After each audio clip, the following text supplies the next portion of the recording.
नमस्कार, आप देख रहे हैं कैपिटल टीवी उत्तर प्रदेश और मैं हूं युधिष्ठिर उपाध्याय। यूपी चुनाव का कारवां पश्चिमी उत्तर प्रदेश से होते हुए अवध और बुंदेलखंड के साथ ही पूर्वांचल में दाखिल हो चुका है। ऐसे में राजनीतिक पार्टियों के नेताओं के जुबानी हमले भी तेज हो गए हैं।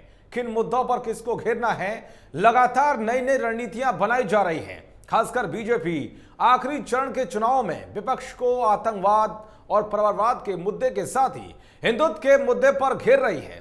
बीजेपी के ये सारे मुद्दे विपक्ष पर भारी भी पड़ते दिखाई दे रहे हैं। पीएम मोदी तो लगभग हर रैली में अखिलेश से लेकर राहुल गांधी और प्रियंका वाड्रा पर हमला पर दिखाई देते हैं।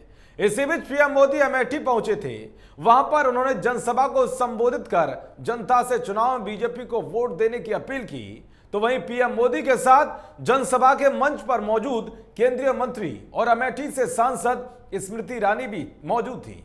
और जब वो भाषण देने के लिए खड़ी हुई तो राहुल गांधी को ऐसे घेरा कि कांग्रेस भी बिलबिला जाएंगे। स्मृति ईरानी ने कहा कि राहुल गांधी बीजेपी के लिए ही नहीं बल्कि कांग्रेस के लिए भी चुनौती है। जो घर छोड़कर चला जाए उससे क्या उम्मीद की जा सकती है। जो वायनाड जाकर अमेठी की जनता को गाली देता है वो यूपी का सगा नहीं हो सकता। राहुल ही नहीं बल्कि सपा के अध्यक्ष अखिलेश यादव पर भी उन्होंने निशाना साधा और कहा कि अखिलेश से कोई चुनौती नहीं है, वो अपने परिवार से ही लड़ रहे हैं। वो 350 सीटों को लेकर सपने देख रहे हैं, लेकिन वो ख्वाब पूरे होने वाले नहीं हैं।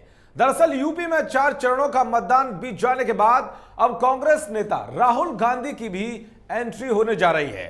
वो आज अमेठी के जगदीशपुर में चुनावी रैली करने पहुंचे हैं। 2017 के चुनाव में अमेठी संसदीय क्षेत्र की 5 में से 4 सीटों पर बीजेपी ने जीत दर्ज की थी, जबकि 1 सीट पर सपा ने कब्जा जमाया था।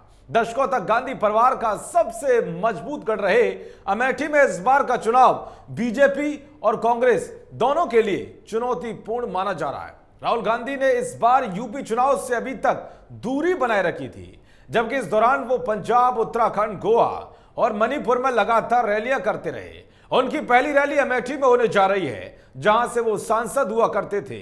2019 के चुनाव में स्मृति ईरानी ने उन्हें हरा दिया था, तब से उनका दूसरा अमेठी दौरा है।